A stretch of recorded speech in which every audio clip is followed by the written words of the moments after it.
ओग नमो भगवते वासुदेवाय नारायणं नमस्कृतं नरं चैव नरोत्तमं देवीं सरस्वती व्यासं ततो जयमुदीरयेत् मूकं करोति वाचालं पङ्गुं लङ्घयते गिरिं यत्कृपातमहं वन्दे परमानन्दमाधवं निगमकल्पतरुर्गलितं फलं सुखमुखदमृतद्रवसंयुतं पिबत भागवतं रसमालयं मुहुरहु रसिका भुवि भावुका।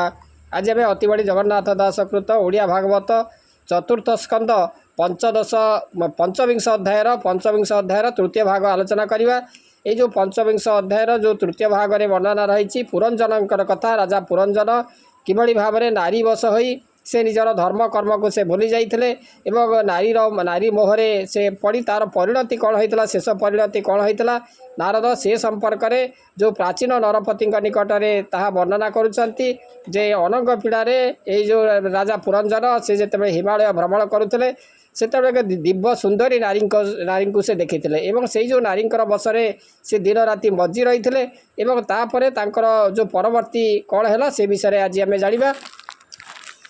प्रवृत्ति पत्नी नाम जार से सेवे प्रवृत्ति मार्गर निवृत्ति नामे जे जुवती से धर्म धार्मे से बेपति एबेनी नारी कुमार से साधु शेड़ा दुष्ट पर जे तेज प्रवृत्ति नंदन ए काम क्रोध अभिमान अज्ञान लोभ मोह हिंसा विवाद तर्क मिथ्या भाष अपरे कही बई केते आदि पुत्र छंती जेते ये सर्वधर्म रविवादी पितृसेवंती निरवधि अधर्म मार्गे निरंतर सुसेवा करती पियर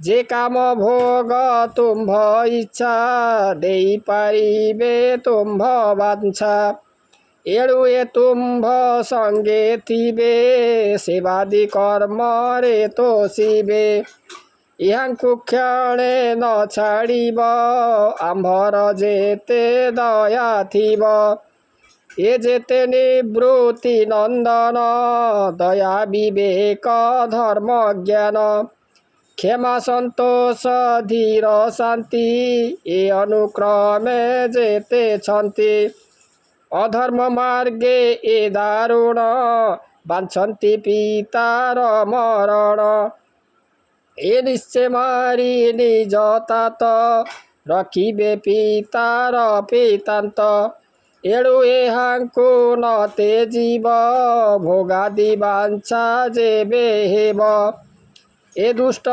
ज्ञान विनाश भोगादि नोहे एणे तोष जे पितृवधे छिद्र वांछा तुम्भे पाइब काहे रक्षा तुम्भे नवीन पुरंजन न जान के साधु दुर्जन आंभर कहिबा उचित तुम्भे जेणु आंभर कांत स्वामी कपटी जेते नारी सेहिटी अज्ञ व्यभिचारी तुम्भे जे भोगादीश्वर इत्यादि भोग वांछा कर ये सर्वभोग विनाशिबे कामादि वांछा ए न देवे एहांक संगरे राजन पड़ी होइब भोगेहीन ए पूरे भोग वांछा जार ए अंगे नोहे नृपवर ए संग बेगे परिहर निश्चिंते ये पूरे विहर एबे आंभर संगे तुम्भे सुकृत करी रह दंभे से नारी वाक्ये नृपमणि अज्ञाने मजिले न जाने अधर्म मार्गे चित्त देला सोपर भेद बुद्धि कला ताहार बसे गला दिन अज्ञानी पुरुषे जे सन भो सखी जाबत ये पुरे थिबी तो आज्ञा अनुसारे ଶୁଣି ପ୍ରତ ସେ ସୁର ନାରୀ ରାଜାଙ୍କୁ ଘେନିଲା ଆଦରେ। ହେ ନୃପ ଶୁଣ ପୁରଞ୍ଜନ ଏ ମୋର ଯେତେ ପରିଜନ। ସୁସେବା କରିବେ ନିରତେ ଯେ ଭୋଗ ବାଞ୍ଛା ତୁମ୍ଭ ଚିତ୍ତେ। ଏ ସଙ୍ଗେ ଆଣି ନିଯୋଗିବେ ତୁମ୍ଭଙ୍କୁ କ୍ଷଣେ ନ ଛାଡ଼ିବେ। ଏ ରୂପେ ପ୍ରବୋଧି ବଚନ କହିଣ ତୋଷିଲା ରାଜନ। ତା ବାକ୍ये ରାଜା ବିମୋହିତ କନ୍ଦୁକ ପ୍ରତିମା ଯେ ମନ୍ତ। ତାବଶେସ୍ତବେ ଚାଟୁ ବାଣୀ ଭୋକାମାନଳ ଉଦ୍ଧାରିଣୀ। ପ୍ରମୋଦାକୁଳ ମଧ୍ୟେ ସାର ତୋ ତୁଲେ ନାହିଁ ପଟାନ୍ତର। ଭୋ ନାରୀ ରତ୍ନ ସୀମନ୍ତିନୀ କେ ତୁମ୍ଭ ପିଅର ଜନନୀ। କହ ତାହାଙ୍କ ଗୁଣ ନାମ ଶ୍ରବଣେ ମୋର ନିସ୍ତାରଣ। ତା ବାକ୍ୟ ଶ୍ରବଣେ ପ୍ରୋତୋଷୀ ସେ ନାରୀ କହେ ବନ୍ଦେ ହସି। ଶୁଣ ହେ ଦେବ ପୁରଞ୍ଜନ କହିବା ସେ ପୂର୍ବ ବିଧାନ। ଆମ୍ଭର କେବା ତାତ ମାତ ନ ଜାଣି ଜନ୍ମାଦି ଉଦନ୍ତ। ଏ ତୁମ୍ଭ ଆଦି ଦେହଧାରୀ ସଚରାଚର ଆଦି କରି।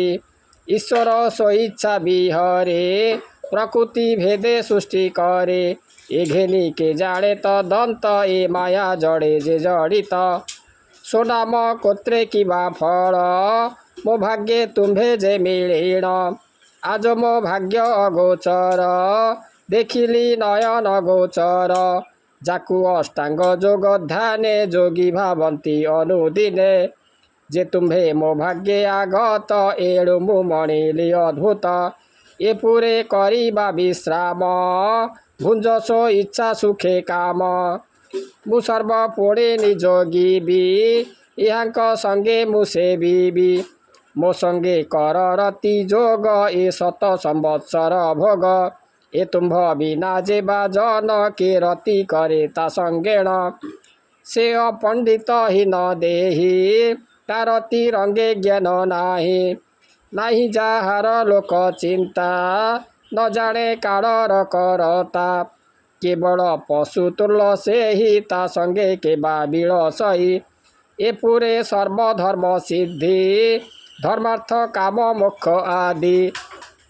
ପୁତ୍ର ଆନନ୍ଦ ସୁଖ ଯଶ ଏ ପୁରେ ଏ ସର୍ବ ପ୍ରକାଶ।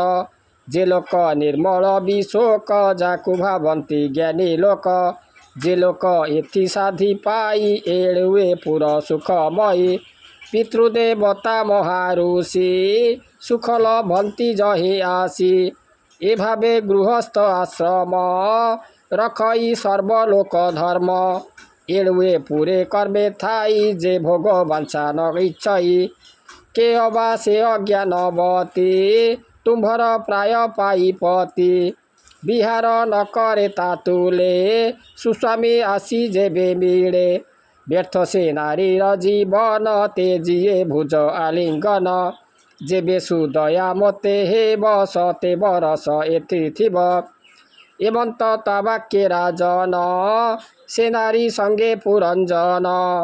ସେ ପୁରେ କଲେ କବସତି ଶତବତ୍ସର ସୁଖେ ମାତି। ଗାୟକ ମାନ ଯେ ଗାବନ୍ତି ସେ ବେନି ବିହାର କରନ୍ତି। ସେ ସଖୀ ମାନଙ୍କୁ ଘେନିଣ ରୁଦ୍ରାଣୀ ଜଳରେ ପଶିଣ। ନିଦାଗ କାଳେ ସେ କ୍ରୀଡ଼ନ୍ତି ସେ ପୁରେ କେବେ ନ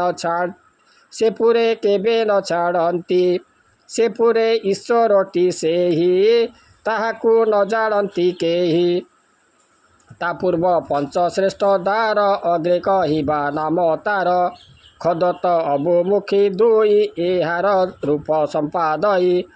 ନଳିନୀ ନାଳିନୀ ଯେ ଦ୍ୱାର ଯେ ପୂର୍ବ ଦ୍ୱାର ଅଛି ତାର। ଏହାର ଅବଧୂତ ଦୀକ୍ଷା ସୁଗନ୍ଧେ ଘେନି ଥାଇ ଏକା। ସୁଖ ନାମରେ ଦ୍ୱାର ଏକ ଉଭୟ କର୍ମରେ ଅଧିକ। ବିବିଧ ଓଜନ ବସନ ସେ ଦ୍ୱାରେ ଘେନେ ପୁରଞ୍ଜନ। ରସ ଆସ୍ୱାଦ ବାଦ ଦୁଇ ଏବେନି ସେ ଦ୍ୱାରେ ଘେନଇ।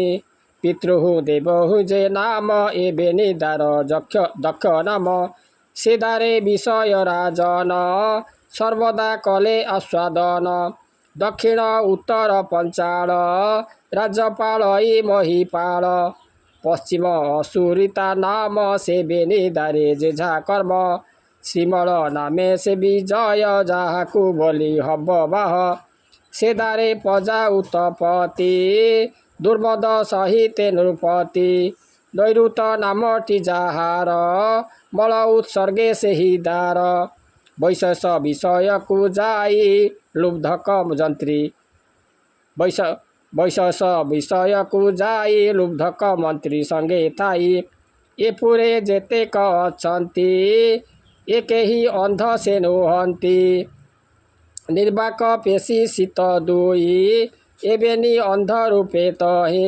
ଏଦାର ଅର୍ଥେ ପୁରଞ୍ଜନ କରଇ ଆନନ୍ଦ ପ୍ରଦାନ ଯେ ଘୋର ଅନ୍ଧ ତାପୟର ତହିଁ ଗମଇ ନୃପବର ଏ ରୂପେ ରାଜା ପୁରଞ୍ଜନ ସେ ପୁରେ ଥାଇ ଅନୁକ୍ଷଣ ଏ କାମ କର୍ମେ ଦେଇ ଚିତ୍ତ ଏଣୁ ହଇଲା ଜ୍ଞାନ ହତ ତା ପତ୍ନୀ ଯେଣେ ପ୍ରବର୍ତ୍ତାଇ ସେ ମାର୍ଗେ ରାଜନ ଗମଇ ଏମନ୍ତ ସେ ରାଜାକୁ ରାଣେ ରଖିଲା ସ୍ୱବଶରେ ଆଣେ ତା ବିନା ଆଜ୍ଞାରେ ରାଜନ ନ କରେ ଅନ୍ନ ଚେଷ୍ଟା ମାନ ଯେ ପ୍ରାଣୀ ନାରୀ ବଶ ହୁଅନ୍ତି ସେ ସର୍ବପୂର୍ଣ୍ଣ ବିନାଶନ୍ତି ଇହ ଲୋକରେ ଅପଯଶ ଦେହାନ୍ତେ ନରକେ ପ୍ରବେଶ ଏମନ୍ତ ନାନା ଧର୍ମ ବାଟେ ସେ ମୁନି ବୁଝାଇ ଉଚ୍ଚାଟେ ପ୍ରାଚୀନ ବରହି ନାରଦ ସେ ପୁରଞ୍ଜନର ସମ୍ବାଦ ଇହା ଯେ ଶ୍ରବଣେ ଶୁଣନ୍ତି ସର୍ବ ପାପରୁ ମୁକ୍ତ